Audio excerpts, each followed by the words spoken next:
Hi everyone, my name is Jose Valentin. I'm an electrical engineering major, and today I'm going to be introducing you guys to our project, the Smart Interior Monitoring Plug.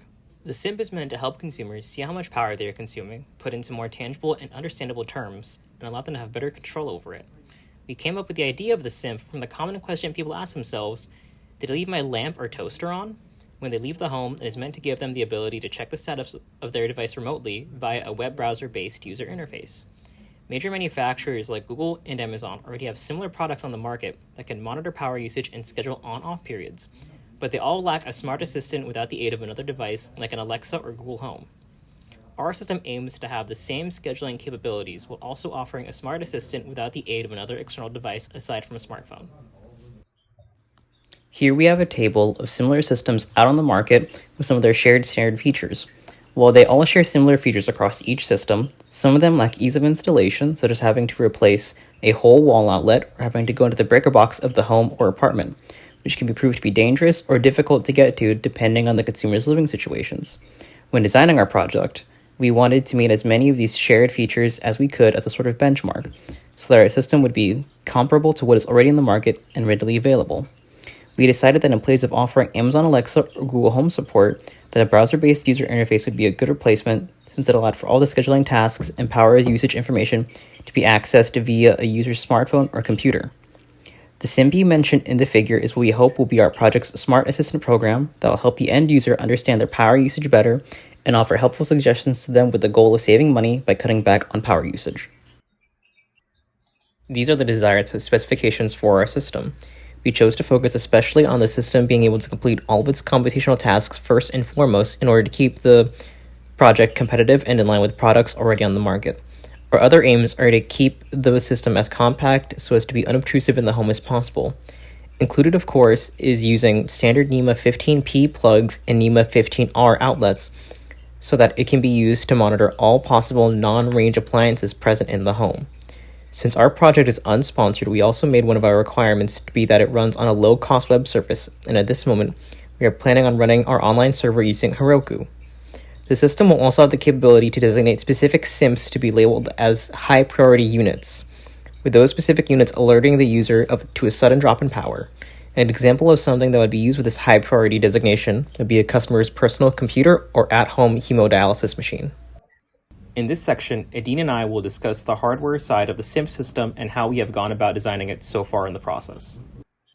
Initially, for the design of the system, we wanted to use voltage division to measure scaled-down value of the voltage being drawn by the appliance, and on the software side of the system, we would rescale the measurements to reflect the actual value being drawn using the known value of the resistor we would put across the load to calculate the power with a modified form of the power calculation formula. We have since realized that due to house power being AC, we won't be able to reliably measure the power being used with this method, so we moved on to explore other methods.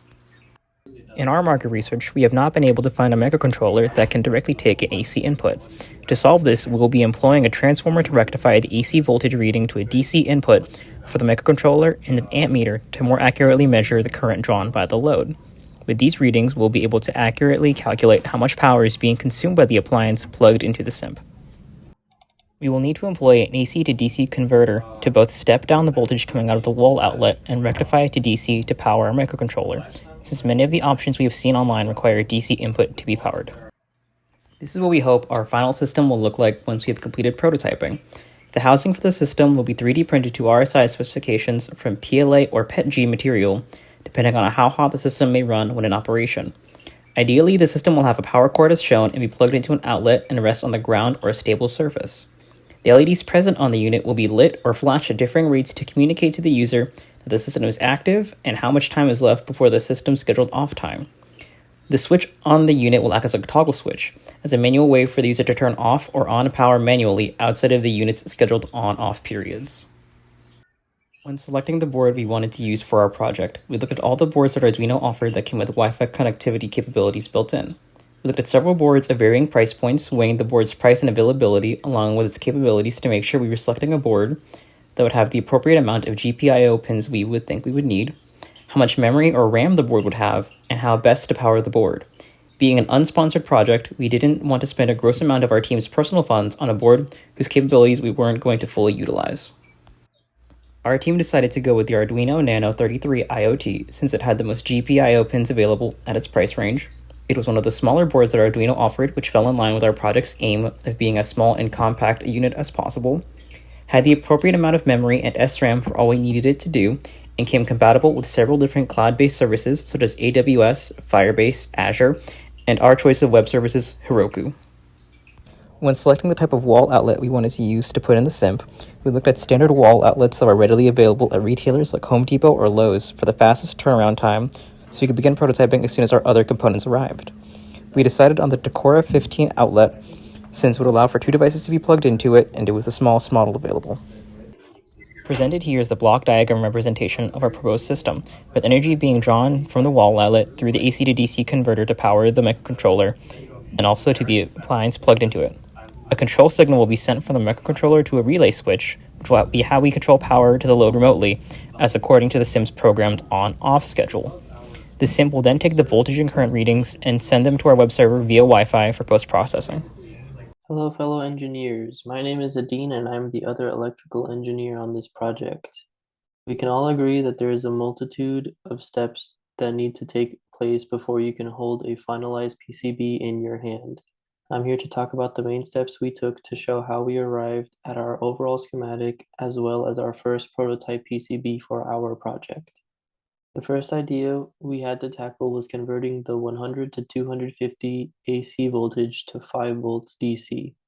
This brought back memories of junior design where we used WebBench by Texas Instruments to provide us with a circuit layout for our AC to DC converter.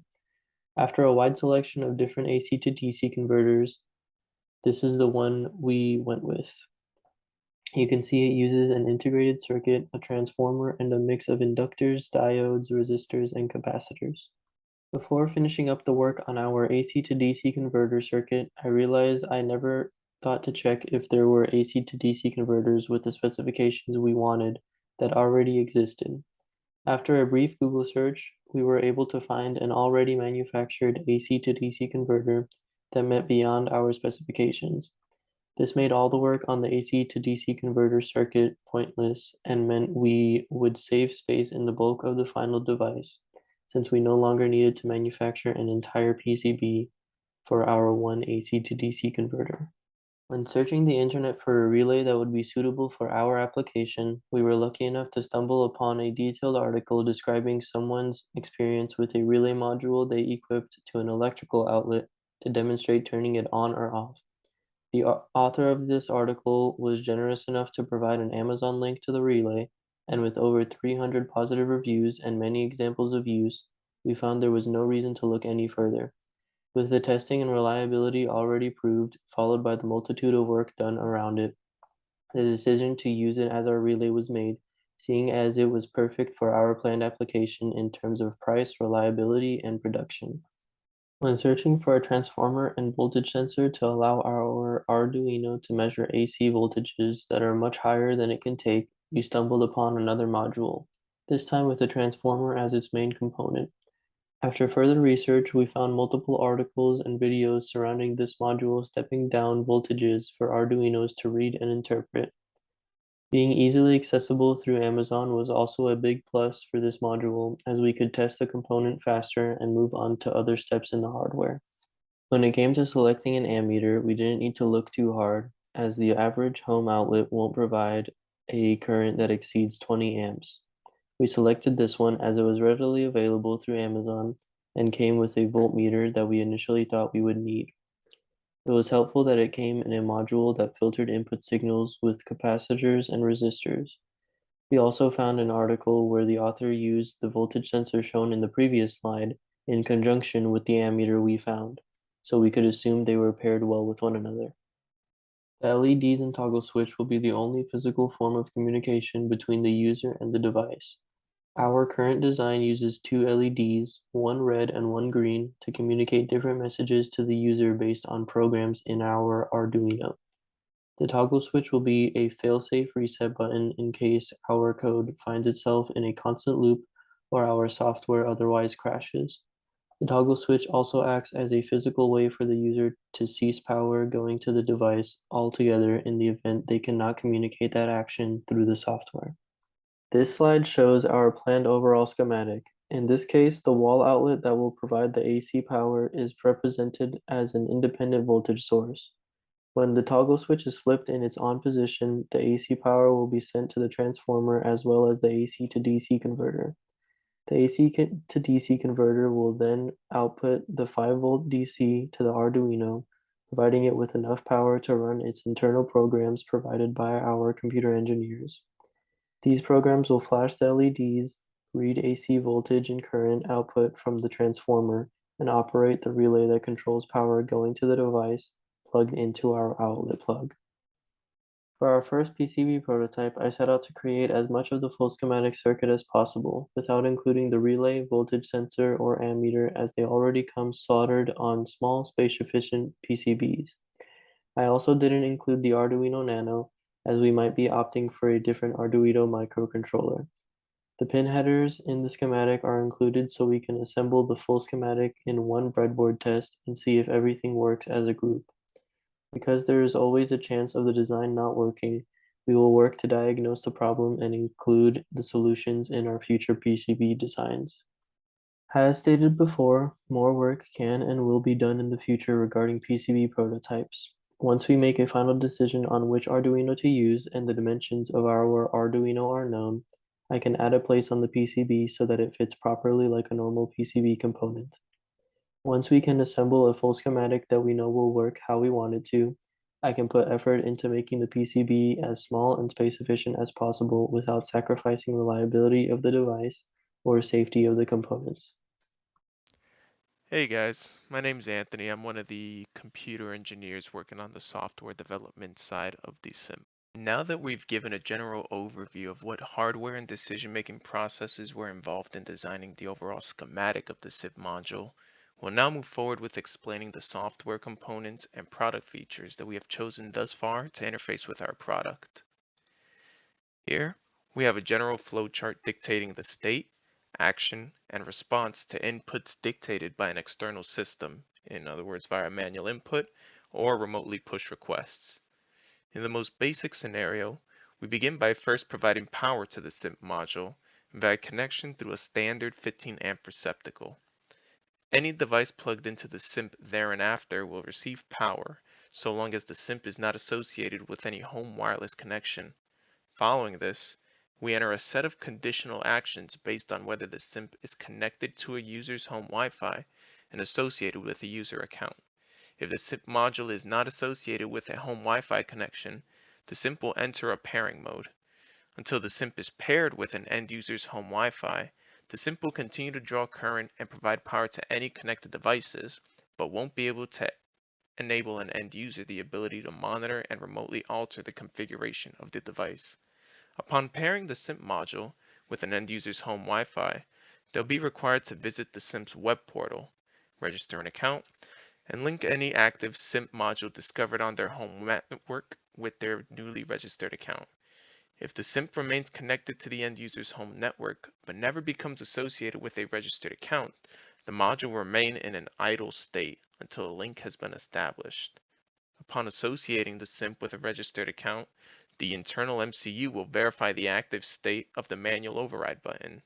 If at any point the manual override button is toggled low, this would be an indicator that all power output to any existing devices should be halted until realizing an active high state. Once an active connection to the web server has been established by the SIMP and power output to any connected devices is enabled, the SIMP module can then move into its regular state of monitoring. In monitoring mode, the SIMP will record and calculate voltage, amperage, and wattage accordingly. This data will be collected, delivered, and displayed graphically on an end user's account. From an end user's account, they're given the option to entirely terminate power being broadcasted to directly connected devices by a simple on-off button or via a remote scheduler. These general options are what make up the bulk of how we plan to bring our product to fruition. When formulating the web stack used to create our web application, our group had a general idea of what would not only be most efficient to see our design, but also prove most intuitive to the developers in our group. The LAMP stack, though well renowned for its ease of implementation, relies on a Linux framework and the MySQL database management system. With this, the opportunity for general flexibility of development is greatly constrained, and the efficiency of data handling on the back end may be susceptible to poor performance. The mean stack, being the more favored of the two, adopts an Angular JS framework and MongoDB as its database management system. The general consensus in the end was to move forward with the MERN web stack, comprised of MongoDB, Express.js, React, and Node.js. Members of our team were more familiarized in the development of React apps and felt moving to AngularJS would create an unnecessary learning curve in the development of our application. Selecting our web hosting platform came with its own challenges. Whereas some platforms are used solely based off their popularity, others are used because of their versatility in the hands of a basic end user. With this in mind, we took into consideration three separate web hosting applications: AWS or Amazon Web Services, DigitalOcean, and Heroku. Of the three, AWS is possibly the largest and most well-known web hosting platform. It provides many tools. They are all hosted by the same service. The issue with AWS comes with the cost of implementation and a general lack of knowledge within our group on how to set up and implement a web UI using their platform. DigitalOcean appeared to be a good alternative to AWS because it was cheaper, full of in-app services and features, and was well understood by members within our group. The challenge we faced with DigitalOcean was again cost of implementation, but also other minor intricacies that could prove cumbersome in the development of our app. With all this in mind, the general consensus was that we move forward with using Heroku as our web hosting platform. Its significantly cheaper cost to implement, dueled with a platform that works with JavaScript-based stacks, made it so that those in our group who were already familiar with it had an easier time moving forward in development. Here, we have mockups of what a typical login screen and dashboard will look like for any recurring end user. The goal is to create an app that will not only be straightforward to navigate, but also to quickly and easily display pertinent information regarding home wattage use. Any standard user, at home or remote, should be granted the ability to not only log into their SIMP dashboard, but also add a device, monitor existing devices, be provided a graphical representation of wattage usage and costs, and set scheduling for when a device should or shouldn't be on or off. Hi, I'm Austin Rayner, computer engineering major who was primarily working on the back end. The back end is what we use to connect the SIMP module to the web server that allows us to monitor and store the data remotely. We do this through the use of APIs using Express.js in our MERN stack as our framework. The features we have included can be seen in the diagram, but to name a few, we have power usage monitoring, plug scheduling, as well as the user's total electricity costs from all the plugs that they have. These will all help provide the user with more ways to be informed of how much energy they are using in their household. We chose to use MongoDB for its easy and efficient storage of data over time. This allows us to quickly access the collection for fast display of data, especially when we plan to have the user be able to see a month's worth of data at any given moment. It's crucial to have this data be displayed in a promptly manner as to not have the user waiting for any data. So this is why we went with MongoDB. We also have below a visual representation of the JSON payload that the SIMP will be sending to the web server. As you can see, this provides the ID of it, the name, the space it'll be in, the volts, amps, and wattage to provide for storage for users to look at later, as well as the current outlet state so that the web server always knows whether it's on or off. Throughout the development of the SIMP, tasks were broken down so that major components had a group member assigned to each of them to ensure it would be completed. A dean, who also was our project manager, would ensure that any schematics regarding the SIMP circuitry and PCB were tested, drafted, and properly integrated with our external components that we had purchased. Jose would be responsible for bench testing and ensuring the accuracy of any published schematics used to develop the SIMP. Anthony would be responsible for the front end of the SIMP's web interface, and I would be responsible for ensuring that there'd be proper communication between the SIMP module and the web interface through the use of the backend. With financial commitment being an unavoidable ordeal in developing any new product, each of the members agreed upon a preset amount of $125 per person to guarantee that there'd be no money issues down the line if we encountered issues. After realizing that the bulk of the components we intended to use with the SIMP, we budgeted to include the cost of duplicates should anything come to us later or be in an unusable state. With that in mind, the individual hardware was purchased as seen in the chart on the right. Disparities in the cost can be observed between what we originally budgeted for on the left and what we actually ended up purchasing on the right. Our total budgeting thus far for testing and manufacturing the SIMP just equates to a little over $100. We do plan for this to most likely go up with additional costs, but we already had prepared for that early on. These are the milestones that we had set in place towards the end of last semester as guidance dates for us to work towards. These allow us to have enough time to develop the SIMP and all of the complications that we might face. Once the new semester had started, we were hard at work to meet these deadlines. While we didn't meet them at the exact dates that had been specified, we weren't too far off from those times. Towards the end of our milestones, if we ever happen to finish them earlier than anticipated, we do have planned stretch goals to help improve the SIMP's performance as well as experience for the end user. These stretch goals include machine learning to identify devices connected to the plug just by their power usage signatures, a mobile app for easier setup and mobility for users to set up without needing a computer or the web browser on their phone, and advanced geofencing, which would allow us to have the user set their power states of their plugs when they're leaving their house or coming home